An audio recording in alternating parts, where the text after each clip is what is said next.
Saudari-saudaraku yang terkasih, khususnya kaum muda yang mengikuti misa kaum muda pada hari ini, dan bersama-sama dengan seluruh gereja merayakan hari panggilan.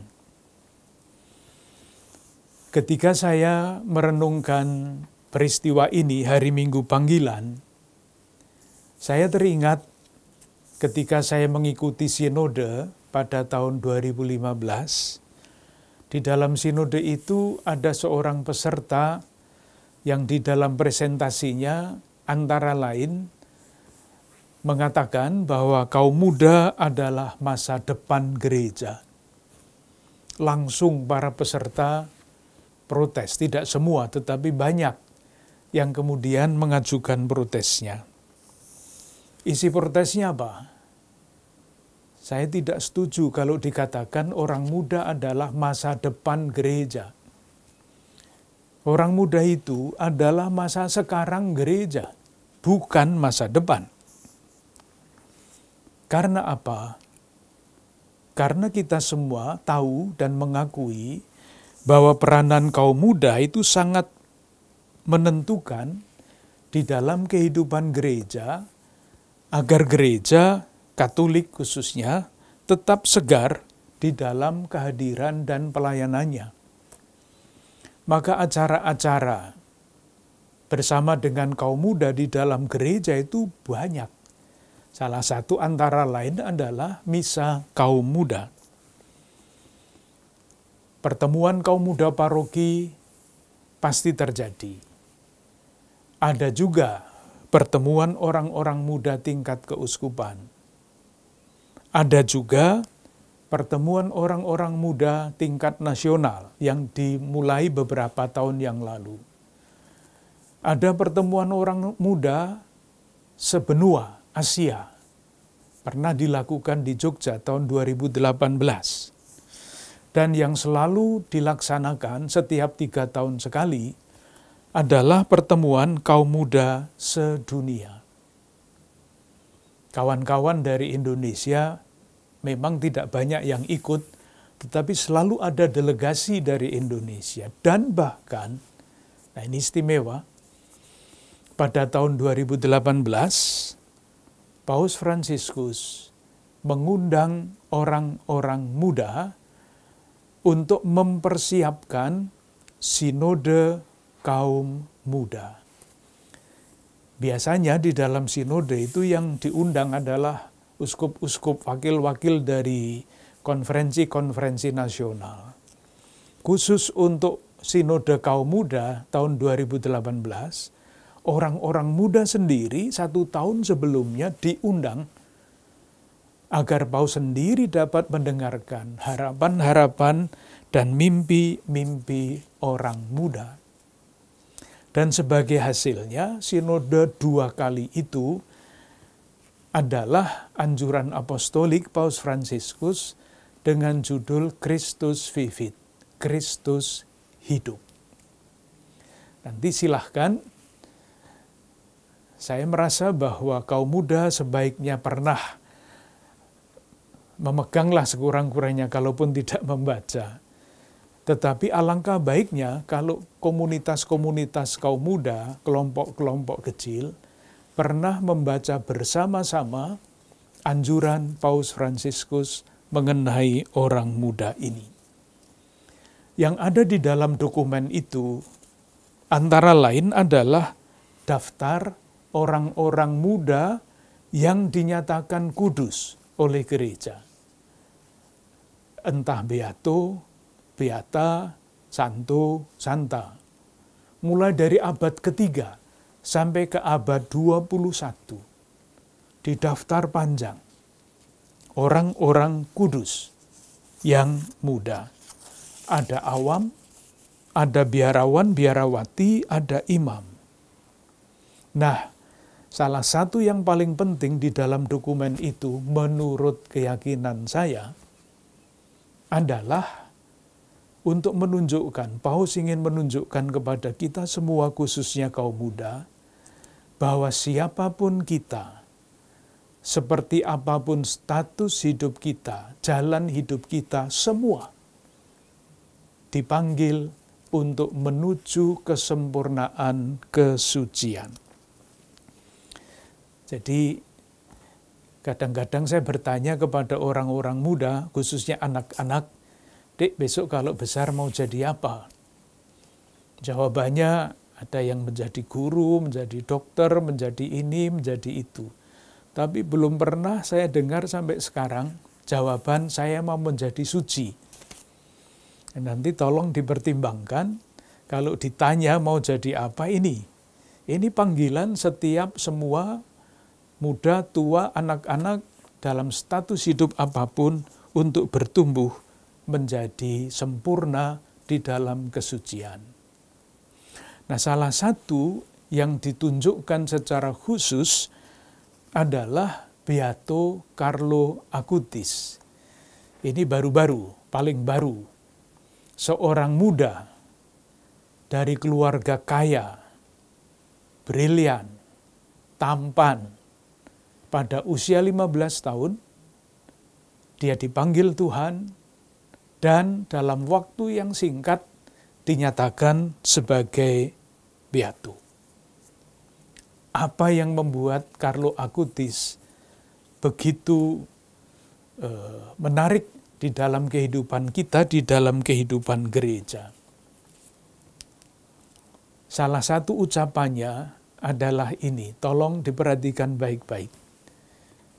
Kita semua diciptakan secara asli, tetapi banyak yang meninggal sebagai fotokopi. Tidak gampang kan? Maksudnya begini, kalau kita bahasakan dengan kutipan kitab suci, yang dia sebut asli itu apa?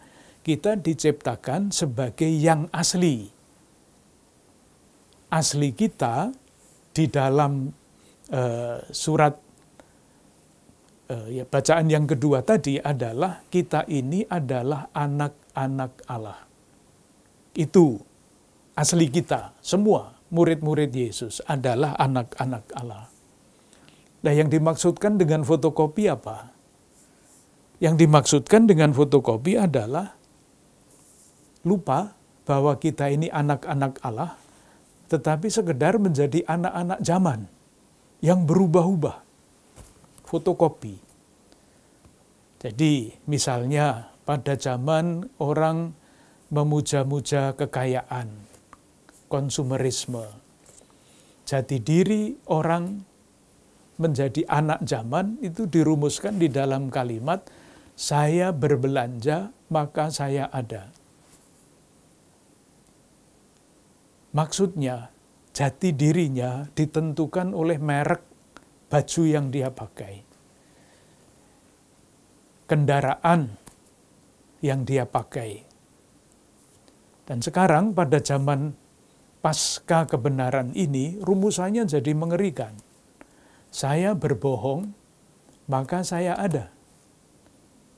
Aneh, itu semua fotokopi-fotokopi, karena banyak orang-orang muda, bukan hanya orang muda sebetulnya, dimanipulasi oleh apapun namanya, teknik oleh apapun, sehingga menjadi hanya anak-anak zaman.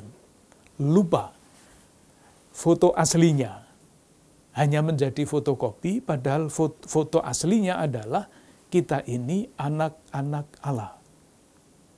Pertanyaan terakhir adalah, kalau kita itu anak-anak Allah, lalu bagaimana watak anak-anak Allah?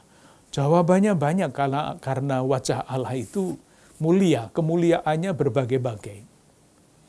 Kalau kita kembali kepada Carlo Acutis, saya menjawab, kita ini sebagai anak-anak Allah yang asli tadi, bukan yang fotokopi, karena Allah itu Allah yang peduli, maka kita sebagai anak-anak Allah, murid-murid Kristus, antara lain mesti bertumbuh di dalam kepedulian.